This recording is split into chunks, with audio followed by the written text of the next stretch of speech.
Hola, ¿qué tal? Hola, ¿me escuchan? Sí, se escucha. Estoy esperando a que se admitan todos, así empiezo.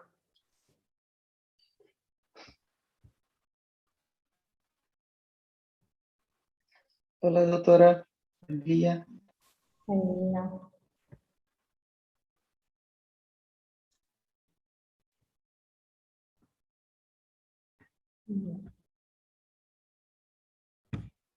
Bueno, creo que ahí estamos. Yo soy Natalia, soy residente acá del Hospital Piñero, soy el R3, ¿sí? De hoy vamos a hablar de síndrome urémico hemolítico, supongo que ya sabían que tiene un cronograma. Creo que no me falta nadie, no sé, ustedes saben cuántos son, más o menos.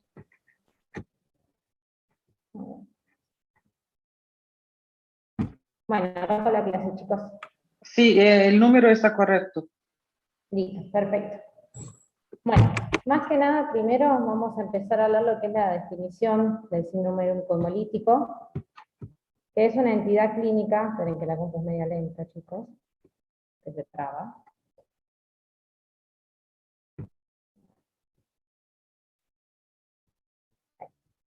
Primero vamos a hablar de lo que es la definición, ¿sí? Es una entidad clínica que, como saben, se va a caracterizar sí o sí por anemia hemolítica microangiopática, plaquetopenia y daño renal. Tengan en cuenta que esta es una de las causas principales de lo que es daño renal en menor de 5 años, que lo lleva a la insuficiencia renal y es una de las causas de trasplante en pediatría.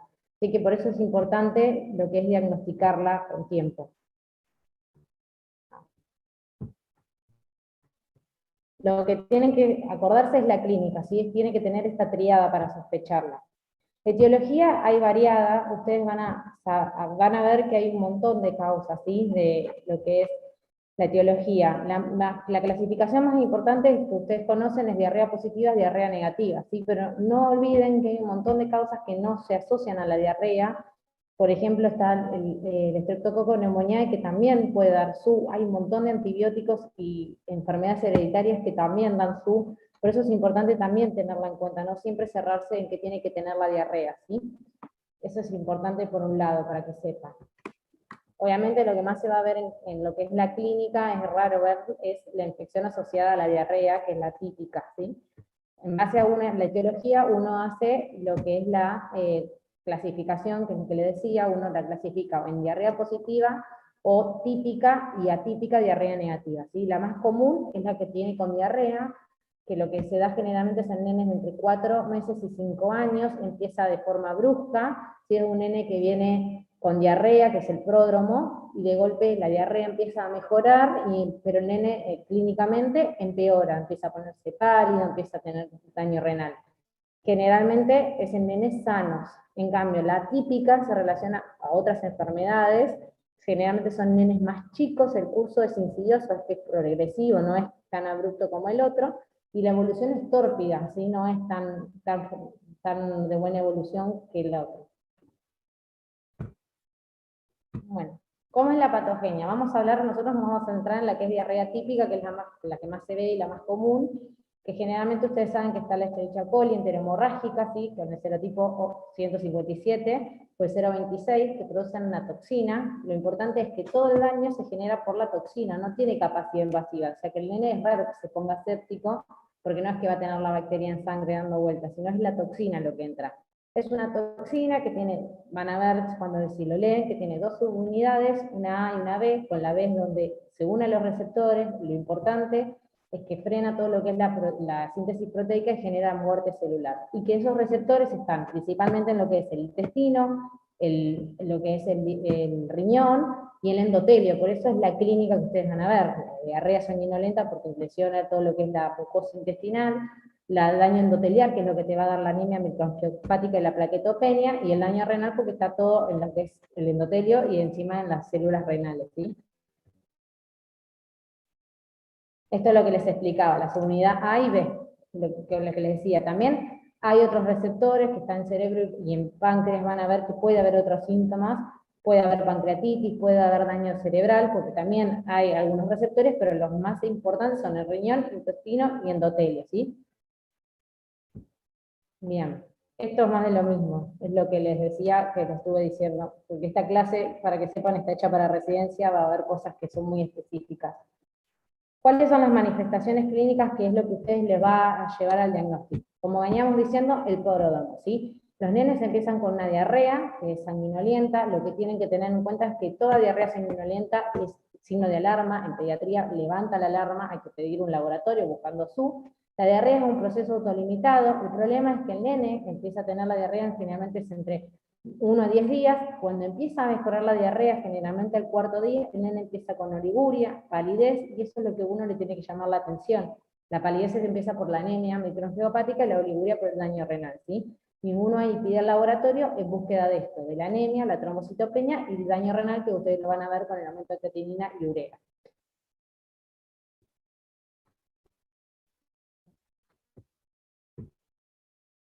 Bien. La anemia, ¿qué es lo que tiene de característica la anemia? Que empieza, como ya les dije, con intensa palidez, y esto es porque hay una hemólisis. Piensen que hay un daño endotelial, que los glóbulos rojos pasan por ese vaso lesionado y se lesiona el glóbulo rojo. Uno lo va a ver por el frotis, tiene que pedir un frotis donde va a ver los esquistiocitos, que es el glóbulo rojo característico de esta enfermedad, que son los frenados que están alterados, ¿sí? Obviamente, si hay daño renal, también se asuma lo que es el déficit de la eritropoyetina, que no ayuda a mejorar lo que es la anemia, la producción de glóbulos rojos. Esto, a medida que el paciente mejora, va mejorando todo esto. Las crisis hemolíticas van mejorando porque se va recuperando el endotelio. Trombocitopenia es lo mismo mecanismo que el glóbulo rojo. Las plaquetas se lesionan por pasar por los vasos lesionados, hace que se rompan las plaquetas, y a su vez también las plaquetas tienen estos receptores para esta toxina que altera la función de la plaqueta. Uno va a tener plaquetopenia entre 10.000 y 100.000, ¿sí? Lo que tienen que saber de esto es que no está indicado, después lo vamos a ver en tratamiento, la transfusión, salvo en casos específicos, porque uno transfunde, pero el mecanismo va a hacer que se sigan destruyendo las plaquetas. Entonces no tiene sentido hacerle transfusiones de plaquetas, por más que tengan los valores muy bajos. Insuficiencia renal. Uno va a empezar a sospecharla porque el nene va a empezar con oligoanuria o oliguria, empieza a tener, puede llegar a tener edemas, todo lo que genera el daño renal, ¿sí? Va a tener alteración todo lo que es medio interno. Piensen que el riñón es el que excreta todos los metabolitos que uno produce, empieza a tener acidemia porque no empieza a eliminar los ácidos a su vez. Piensa que el nene está con diarrea, eso genera hipovolemia, la hipovolemia genera también acidosis, puede tener hematuria, proteinuria, todo eso por el daño del glomérulo, y hay casos específicos en donde el nene va a tener que ir a diálisis porque el riñón no funciona y hay que recuperar esa función, ¿sí? Obviamente tienen que tener en cuenta que muchas de las manifestaciones clínicas que pueden llegar a tener en otros sistemas del cuerpo no es solo en sí por la toxina, sino por toda esta alteración de electrolitos que se producen adentro del cuerpo. Piensen que pueden tener hiponatremia, hipercalemia, todo eso altera lo que es la función cardíaca y la función del sistema nervioso central. Eso es lo que yo les decía. Otras manifestaciones pueden tener hipertensión arterial, es transitoria, pueden ser por tema de que, o porque tiene mucho volumen el nene porque no lo puede eliminar, o por alteración del sodio. Las manifestaciones neurológicas pueden ser propias de la misma toxina, o puede ser también por trastornos hidroelectrolíticos, como les decía. Piensen que el riñón no elimina el potasio se acumula, y todo eso trae alteraciones en el medio interno. La acidosis también genera daño a nivel cardiovascular, por eso pueden tener dificultad en lo que es el sistema cardiovascular, a su vez también del potasio elevado. Las alteraciones hidroelectrolíticas son muy complejas y también pueden traer alteraciones, no es solo la toxina lo que daña. El páncreas sí se puede dañar por la toxina porque lesiona la microvasculatura y genera una alteración de lo que es la secreción de insulina y hay hiperglucemia, ¿sí? Hay muchas manifestaciones. Uno, cuando sospecha esta enfermedad, lo primero que va a pedir un nene con diarrea con sangre, se pide sí o sí el laboratorio, va a pedir un hemograma en búsqueda de la anemia, con función renal y las plaquetas, va a pedir el medio interno, el estado ácido base por el tema de la acidosis y para ver cómo están los electrolitos, y obviamente siempre pidan con frotis para ver estos esquistocitos, que es como lo patognomónico de esta anemia microangiopática. Y obviamente para hacer el diagnóstico etiológico va a pedir el coprocultivo. A veces no se rescata en sí la bacteria porque es errática la liberación, pero sí la toxina. Pueden buscar la toxina. Generalmente uno pide coprocultivo y buscan la toxina, ¿sí? Obviamente después van a pedir otros exámenes complementarios, como lo que es la ecocardiograma, la ecografía renal, la ecografía vesical, todo en base a cómo vaya evolucionando el chico y en base al daño que vaya teniendo en el cuerpo, ¿sí? Pero lo más importante es el laboratorio con el estado ácido base y el croquis. Esto es lo que yo les digo que es muy específico, porque está hecho para la residencia, pero bueno, tengan en cuenta que el nene viene con diarrea, puede estar tanto normohidratado como deshidratado. Si está deshidratado, uno va a ver qué grado de deshidratación tiene el paciente, si es leve, moderada, o si tiene signos de shock. Obviamente, si tiene signos de shock, que es la deshidratación grave, se expande a 20 mililitros kilo, no sé si ya vieron la clase de deshidratación, y si no, se hidrata a 10 mililitros kilo para evitar la deshidratación, o para hidratarlo y después mantenerlo.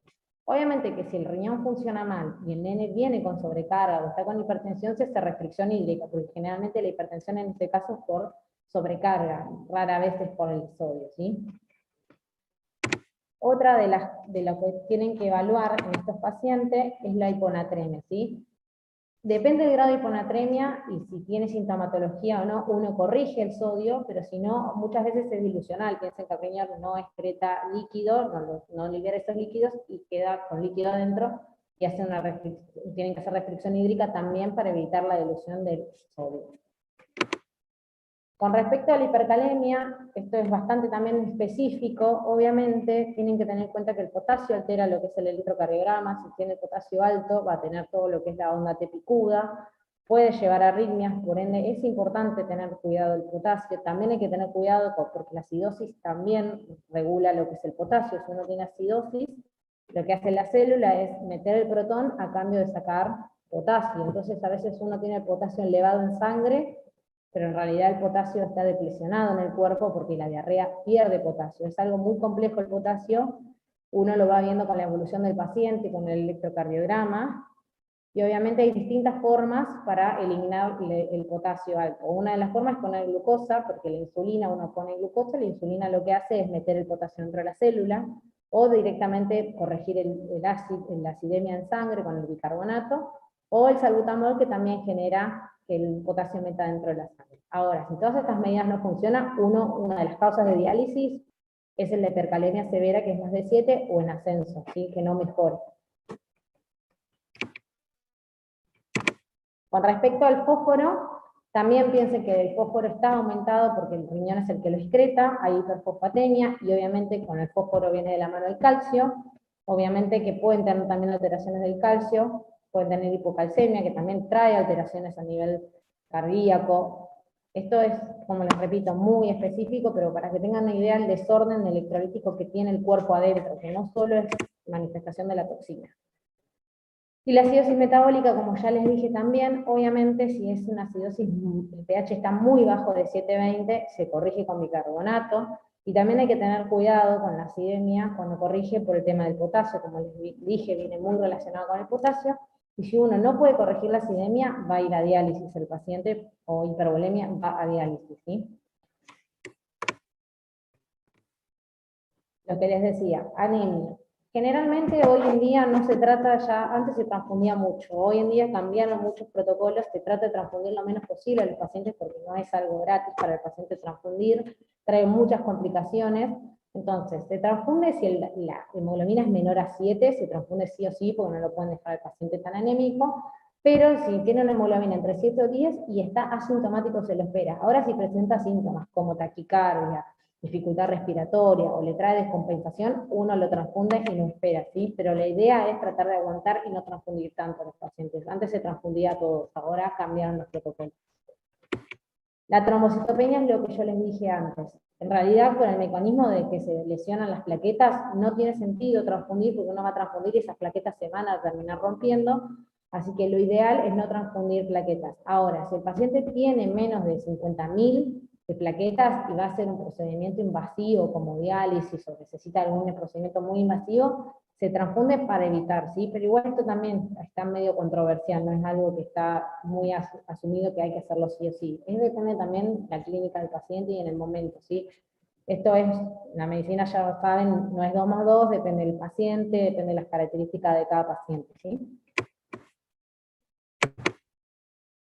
Hipertensión, como habíamos dicho, en realidad la hipertensión muchas veces sobrecarga de volumen, pero a veces no responde a la restricción hídrica.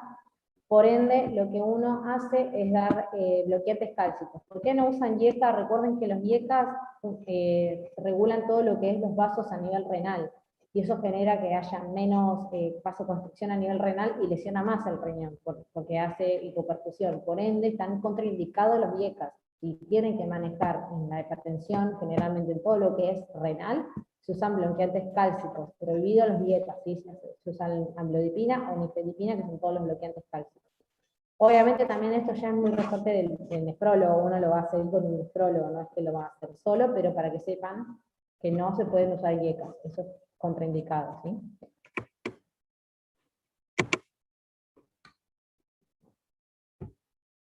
Bien. Diálisis, es lo que les decía. ¿Cuándo va a ir a diálisis? Obviamente si el paciente tiene alteración del sensorio, quiere decir que está la urea en aumento, la uremia en aumento, va a ir a diálisis, no hay caso. Ahora, si tiene mucha sobrecarga de volumen, que no responde a ningún tipo de medida que uno toma, la restricción hídrica, o ya tiene alteración de edema de pulmón, insuficiencia cardíaca o hipertensión arterial, que ya no responden a nada, va a ir a diálisis, no hay otra chance, ¿sí? Acidosis metabólica grave, menos de 720, hipercalemia o hiponatremia que no responde al tratamiento, va a diálisis. Uno intenta hacer el tratamiento para evitar esto, es invasivo y no es nada gratis, pero bueno, si no responde el paciente, no queda otra, va a diálisis, ¿sí?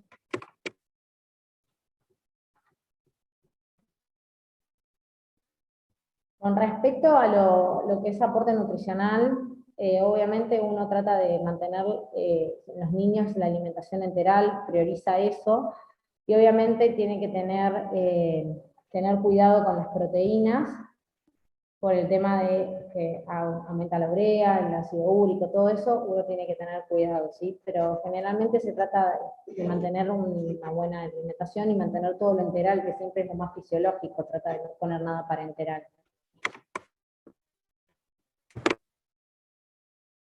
Bueno, los marcadores de pronóstico de esta enfermedad, obviamente cuanto más grave se presenta el paciente, peor pronóstico tiene. Obviamente si el nene ya viene con afectación del sistema nervioso central, ya hay más riesgo de que haya insuficiencia renal crónica. Obviamente cuanto más anuria tiene, más probabilidad de secuela renal tiene. Lo ideal es, en los pacientes así, es controversial también, pero bueno, se ha comprobado que cuando uno hace una expansión con la deshidratación grave, como habíamos visto, puede mejorar el pronóstico porque evita el daño renal de la hipoperfusión, a su vez de que no le suma daño de la toxina con la hipoperfusión.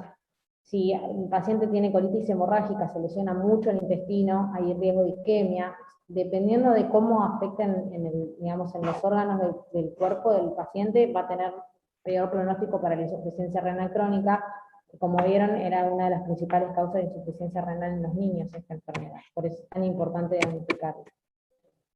El problema de esta enfermedad son los diagnósticos diferenciales, ¿sí? A veces no viene completo el cuadro al principio y genera dudas, ¿sí? Obviamente cuando el paciente, lo que es las diarreas con sangre, da mucho dolor abdominal, y a veces pueden llegar a focalizar, pueden llegar a dar duda, como la apendicitis o gastroenteritis, pero si uno le hace el laboratorio, que es lo que yo les dije, que es muy importante en diarrea con sangre, pedir un laboratorio, no va a tener ni el daño renal, ni la plaquetopenia, ¿sí? Por eso a veces es importante pedir el laboratorio para descartar otras entidades, porque a veces, como les dije, genera mucho dolor abdominal. Van a ver que los nenes se doblan del dolor con las diarreas con sangre. Son muy dolorosas.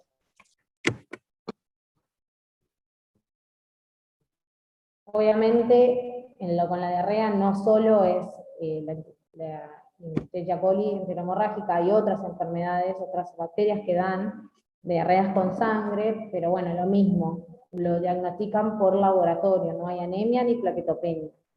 Púrpura de Schleien-Henoch, que es otra entidad que también puede prestar a confusión, vienen con mucho dolor abdominal, la púrpura de Schleien-Henoch también da mucho dolor, pueden tener diarrea con sangre, pero lo que les falta es la anemia y la plaquetopenia, no lo suelen tener, y obviamente la púrpura para hacer el diagnóstico tienen otros signos como el rash y la artralgia, o sea que hay que hacer un examen físico completo y buscar otro tipo de síntomas para descartarlo, porque hay muchas enfermedades que dan dolor abdominal y diarrea. Otras son la coagulación intravascular diseminada, que esta también puede tener anemia y puede tener plaquetopenia. La diferencia es que en la coagulación intravascular, como dice la palabra, hay una alteración de la coagulación, van a tener alterados todos los factores de coagulación, lo cual en la ILSU nada que ver, están bien, y hay consumo de factores de coagulación. Si ustedes lo piden, van a estar disminuidos. Las vasculitis es otra, ¿sí?, de las enfermedades que puede generar duda por el tema de que también tienen alteración en laboratorio, pero tienen ni diarrea y tienen obviamente otros signos como el rash y las artralgias. No hay mucho más, chicos.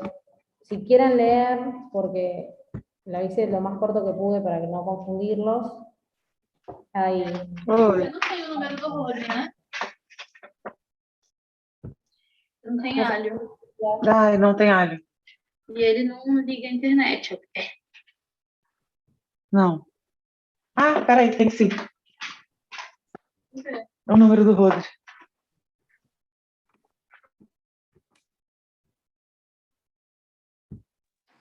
Tengo una consulta. Sí, Tengo dos dudas. Entre 7 y 10, si estaba sintomático, ¿no se hacía una transfusión? sí, entre 7 y 10, si está sintomático como taquicardia, dificultad respiratoria o inestabilidad hemodinámica, sí. Mientras esté asintomático, no. Perfecto. Y la otra consulta es, a nivel pancreático, o sea, por lo que leí, generaba hipoglucemia, por un déficit de la secreción de insulina. Hiperglucemia puede generar. Pensá que si no Hiper- tenés insulina no se mete la glucemia en la glucosa en los músculos, en el tejido. Perdón, ¿me podrías repetir?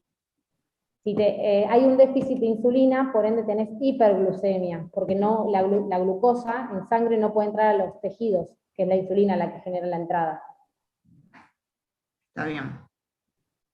Perfecto. No había entendido al revés, por eso. Gracias. Igual no sé si le mandan las clases, yo se la mando a Mariela y no sé si te la mandan para que la tengan. Sí, ya la tenemos. Perfecto. Pero bueno, sí, es muy amplia esta clase, pero porque la hice para la RESI, pero bueno. Ustedes básense más en la clínica y en el diagnóstico, que es lo que más importa. Perfecto, gracias. ¿Alguna otra duda?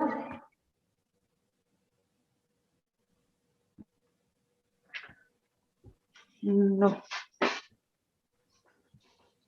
Bueno. Si no, cualquier cosa le preguntan a María y yo les contesto, no tengo drama, ¿sí? Dale, genial. Sí, Gracias. muchas gracias, doctora.